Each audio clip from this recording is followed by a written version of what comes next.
Hər vaxtınız xeyir olsun dəyərli izləyicilər. Mən MHM Tədris Mərkəzinin Azərbaycan Dili və Ədəbiyyat müəllimi Rövşənə Ağayeva sizlərə bugün dövlət dili istiqamətində keçirilmiş imtahanda 9-cu siniflər üçün təqdim olmuş Azərbaycan dili suallarının izahını verəcəm. Gəlin baxaq. Qeyd edim ki, ilk 4 suala mən hal-hazırda hər hansı bir fikir bildirə bilmirəm. Çünki dinləmə mətnində orada nə olub, onu biz bilmirik, şagirdlər bilir. Sabah etalon çıxanda biz onun doğru cavabını dəqiq yoxlaya biləcəyik. Dil qaydalarından başlayıram. Deyir ki, biri tabeli mürəkkəb cümlədir. Bilirəm ki, uğur qazanacağam ana. Bəli, doğru cavabımız elə A olacaq.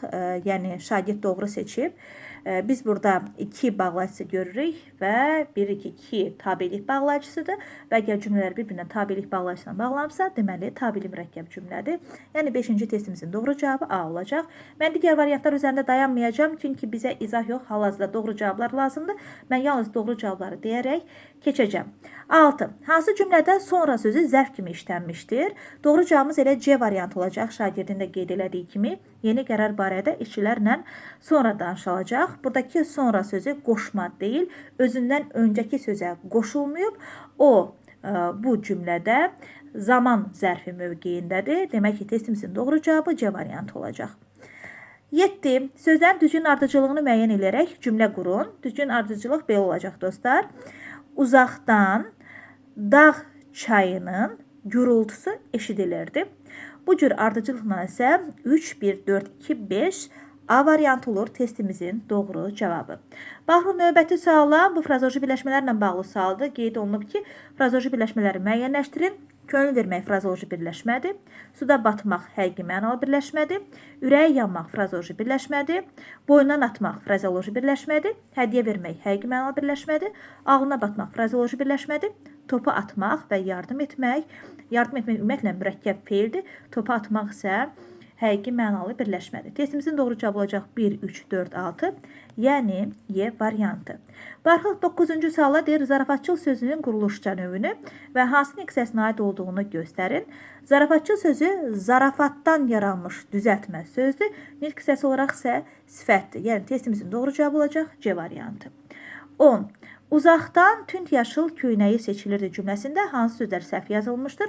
Uzaqdan yox, uzaqdan yazılmalıydı. Tünd yaşıl sözü isə birləşik yox, defislə yazılmalıydı. Demək ki, testimizin doğru cavabı olacaq A variantı. Hansı cümlədə ara söz işlənmişdir? Siz şərtimizi unutmuşsunuz deyəsən. Biz bilik ki, deyəsən modal sözdür. Biz onun morfoloji cəhətdən yanaşanda modal söz olur. Ancaq biz cümlə daxilində modal sözləri ara sözlər deyirik. Yəni deyəsən burada ara sözdür. Testimizin doğru cavabı olacaq A variantı. 12. Hansı cümlədə vergül işarəsini və bağlayıcısından əvəz eləmək olmaz? Doğru cavabımız Y variantıdır. Əgər yarış baş tutsa və biz istəyimizə nail ola bilərik deyə bilmərik. Demək ki, buradakı vergül işarəsini biz və ilə əvəz eləyə bilmərik. Testimizin doğru cavabı olacaq Y variantı. 13. Heç bir şəkilçi istifadə etmədən hansı sözlərdən söz birləşməsi düzəltmək olar? Biz doğru cavab olaraq götürəcəyik. Dərin quyu, yəni 2 və 4-ə biz hər hansı bir şəkilçi əlavə etmədən söz birləşməsi düzəldə bilərik. Eyni zamanda nazik parça. Bu sözlərə də heç bir söz əlavə eləmədən söz birləşməsi düzəltmək mümkündür. Testimizin doğru cavabı olacaq Y variantı. 14. Hansı cümlələrdə mənsubiyyət şəkilçili söz var? İnsanların ona ehtiyacı var. Ehtiyacı sözündəki I mənsubiyyət şəkilçisidir. Günəş şüası gözlərini qamaşdırırdı. Demək, günəş şüası, onun gözləri. Burada biz mənsubiyyət şəkilçili sözlər görürük və 6-cı cümlədə yazın gəlişini səbirsizliklə gözləyirəm. Gəlişindəki birinci I şəkilsi bizim mənsubiyyət şəkilçimiz. Yəni doğru cavabımız olacaq 1, 2, 6 B variantı. Gördüyünüz kimi şagirdim bütün qrammatika suallarını doğru cavablandırıb. Əhsən mənim Yusif balama. Yəni davam edirik. İlk mətndən, bu bizim bədii mətnimizdir. Alma ağacı adlanır. Hər biriniz bu mətni artıq oxumusunuz. Düşünürəm ki, bu mətni oxumağa gərək yoxdur. Boşuna bax, ikisi olacaq. Eləsə gəlin birbaş suallardan başlayaq. 15-də deyilir ki, insanlar alma ağacı nə üçün laqeyd yanaşırdılar? Ona görə laqeyd yanaşırdılar ki, alma ağacının budaqları çox hündürə qalxmışdı və onların əli çatmırdı alma ağacına. Ona görə də insanlar həmin meyvə ağacına laqeyd yanaşırdılar. Yəni testimizin doğru cavabı elə Yusifin də qeyd elədiyi kimi D variantı olacaq. 16. Hansı nümunə mətnin əsas ideyasına uyğundur? Məqsədə gedən yol fədakarlıqdan keçir. Doğru cavabımız E variantıdır. Belə ki, biz bu mətndə alma ağacının öz məqsədinə çatmaq üçün verdiyi fədakarlıqdan bəhs olunduğunu şahidi olduq. O fədakarlıq eləmişdi, amma nəticədə öz məqsədinə çatmışdı. Burada da qeyd olunduğu kimi o öz istəyinə çatmışdı. Yəni testimizin doğru cavabı olacaq Y variantı. 17. Tünd qərara ilə verilmiş hansı sözü kontekstə görə əvəzləmək mümkün deyil? Burada doğru cavabımız biçarə olacaq. Biz buradakı biçarə sözünü lazımsız sözü ilə əvəz edə bilmirik. Belə ki, deyilir ki, heç kim düşünmürdü ki, biçarə alma ağacı bu ağırlığa çox çətinliklə tab gətirir. Lazımsız alma ağacı kontekstə uyğun gəlmir. Ona görə də testimizin doğru cavabı olacaq Y variantı. Daim 18-ci sualdan deyir, mətndəki hadisələrin ardıcılığını müəyyən edin. Əslində burada bir tək birinci və sonuncu hadisəni müəyyənləşdirməklə çox rahatlıqla cavabı tapa bilərdiniz. Burada birinci hadisəmiz alma ağacının narazılığı olur. Ən sonuncu baş vermiş hadisəmiz isə alma ağacının xoşbəxtliyi olur. Yəni 5 ilə başlayıb 3 ilə bitən variantı seçmək lazım idi. Bu isə doğru cavabımızı C variantına gətirir. Yəni 18-ci testimizin doğru cavabı C variantı olacaq. 19. Mətndə üzərində rəqəm yazılmış hansı sözlər məcazi mənada işlənmişdir? 2, 3, 5 seçib Yusif balamız. Gəlin bir baxaq. Deməli, narazı salırdı. Bəli, burada salmaq sözü məcazi mənadadır. Qərarına gəldi. Burada gəlmək həqiqətən girib gəlmək deyil ki, demək ki, məcazi mənadadır və tab gətirir. Burada da gətirmək sözü həqiqi mənasından uzaqlaşır. Yəni, həqiqətən də testimizin doğru cavabı 2, 3, 5, yəni D variantıdır. Hansı fikir küləyin nitqini tamamlaya bilər? Deməli, biz burada külək deyir ki, gəl bu ağırlıqdan səni xilas edeyim. Fədakarlıq gözəldir, ancaq sınsan artıq heç kimə fayda verə bilməyəcəksən.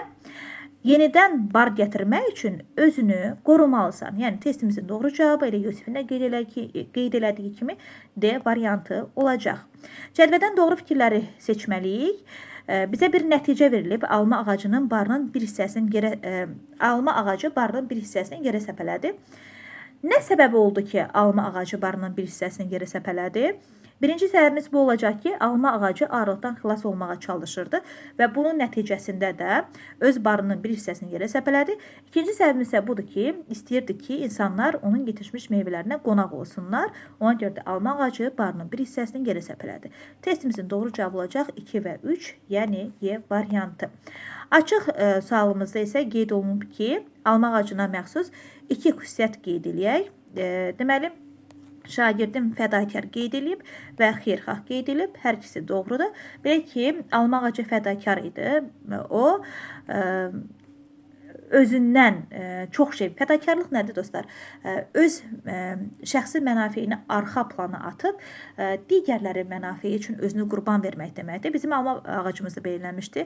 O, baxmayaraq ki, çox əziyyət çəkirdi, onun üstünə xeyli alma var idi və buna ağırlıq gətirdi. O, bunun əziyyətini çox çəkirdi, ancaq insanlara daha yaxşı xidmət eləmək üçün, daha çox bar gətirmək üçün özünü bu zəhmətə fəda vermişdi. Xeyirxah idi, belə ki, əsaslandıra bilərik ki, baxmayaraq ki, uşaqlar onun ağaclarına sındırırdılar. O, yenə də insanlar üçün fayda verməyə çalışırdı, onlar üçün xidmət eləməyə davam eləyirdi. Yəni, həm fədakar, həm xeyirxah sözlərini biz doğru götürə bilərik. Davam edir növbəti mətndən Marco Polo mətnidir. Yəni, mətnin adı belə adlandırdı. Marco Polo haqqında təqdim olmuş publisistik mətn idi. Mətnimizin birinci sualında deyilirdi ki, yəni 23-cü sualda vermiş ki, mətnin neçənci abzasına əlavə eləmək olar? Siz 6-cı abzası seçməliydiniz. Belə ki, biz burada qiymətli bir yağ haqqında danışıldığını görürük. Təqdim olunan hissədə deyir ki, bu yağ yeməyə yaramır, lakin yandırmaq üçün, eləcə də qaşınmadan əziyyət çəkən adamlar və dəvələr üçün bir məlhəm kimi yararlanır bunlar. Bu olacaq, baxın, 6-cı abzasa əlavə. Belə ki, 6-cı abzasda Marco Polo'nun Azərbaycandakı neft barədə, yanan qara mayedə məlumat verdiyinin şahid oluruq və bilirik ki, neftin yalnız belə yandırıcılıq xüsusiyyəti yoxdur. Eyni zamanda, baxın, yandırmaq üçün qeyd olunub. Eyni zamanda onun müalicəvi əhəmiyyəti də var. naftalan neftindən ilə müalicə məqsədilə istifadə olunur. Yəni biz 23-cü sualda verilmiş hissəni mətnimizin baxın 6-cı abzasına, yəni neftdən məlumat verilən abzasına əlavə eləyə bilərik. Baxırıq 24-də deyir, mətndə hansı suala cavab yoxdur? Testimizin doğru cavabı olacaq B variantı. Çünki hansı dünya səyyahları Marco Polo'nun kitabından bəhrələnmişdir sualına biz bu mətndə cavab tapa bilmirik. Qalan bütün sualların hər birinin cavabı mətndə təqdim olunmuşdur. 25. Mətndən bu qənaətə gəlmək olmaz deyilir. Doğru cavabımız olacaq. Kağız pul ilk dəfə Avropada istifadə olunmuşdur. Xeyr dostlar, bu yanlışdır. Belə ki, bizə mətndə deyilir ki, Avropalılar ilk dəfə Marco Polo'nun kitabından, baxın, deyir ki, Avropalılar onun sayəsində kağız pul, barıt və kompasın ixtirasıyla tanış oldular. Əgər Avropalılar kağız pulla deməli, Marco Polo sayəsində tanış olublarsa, necə ola bilər ki, Avropalılar ilk olaraq kağız pulu icad eləsinlər? Demək ki, doğru cavabımız olacaq B variantı. 26. Mətndə tünd qara hərflərlə verilmiş ifadəni hansı sözlə əvəz eləmək olar? Burada tünd qara hərflərlə verilmiş ifadəmiz işıq üzü görməkdir. Qeyd olunub ki, bu əsər 1298-ci ildə İtaliyada işıq üzü görür. İşıq üzü görmək çap olunmaq, nəşr olunmaq deməkdir. Demək ki, testimizin doğru cavabı olacaq D variantı. Mətnə əsasən Avropalılar bu barədə ilk dəfə Marco Polo'nun sayəsində bilik əldə etmişlər. Bayaq da qeyd elədiyim kimi bu kağız pul, barıt və kompas idi. Siz götürməliydiniz 1-i və 4-ü. Yəni A variantını. Testimizin doğru cavabı olacaq A variantı. Üstündə rəqəm yazılmış hansı sözlər məcazi mənalıdır? Şagirdin 1 və 4 seçib, bəli, doğru seçib. Belə ki, üzərində bir yazılmış ifadəmiz can atmaqdır. Məcazi mənalı ifadədir və 4 yazılmış ifadəmiz isə qələmə almaqdır. Qələmə almaq yazmaq mənasını verir. Burada öz həqiqi mənasından uzaqlaşıb. 29. Marco Polo'nun Səyahətləri adlı kitabın yaranmasına hansı hadisə şərait yaratmışdır? Onun müharibədə əsir düşməsi şərait yaradıb. Dostlar, burada qeyd olunur ki, baxın, haradaydı o? Qeyd edeyim indi. Deyir ki, Polo müharibədə iştirak edir və əsir düşür. Geniyada həbsdə olarkən Rusçello adlı bir yazıcı ilə tanış olur. Polo səyahətləri haqqında ona danışır. Yazıcı isə bu məlumatları fransız dilində qələmə alır. Yəni, onun müharibədə əsir düşməsi şərait yaratmışdı. 30-cu sualımız isə mətnə əsasən cədvəli tanımlayın. Belə bir cədvəl verilib ki, Marco Polo'nun kitabında Azərbaycanın tarixi barədə öz əksini tapmış məsələlər və Azərbaycanın coğrafi mövqeyi barədə öz əksini tapmış məsələlər.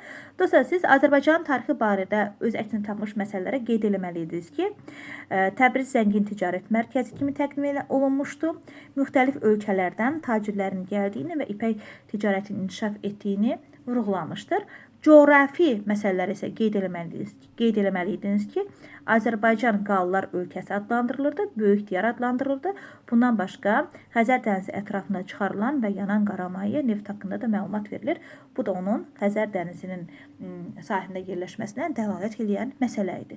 Beləcə, dəyərli dostlar, düşünürəm ki, yəni çox ədalətli suallar olub. Hər hansı bir problem yaradan sualımız yoxdur. Mən sizlərə D variantını izah elədim. Öz variantınızdan tutuşdurub doğru cavabı müəyyənləşdirə bilərsiniz. Uğurlar!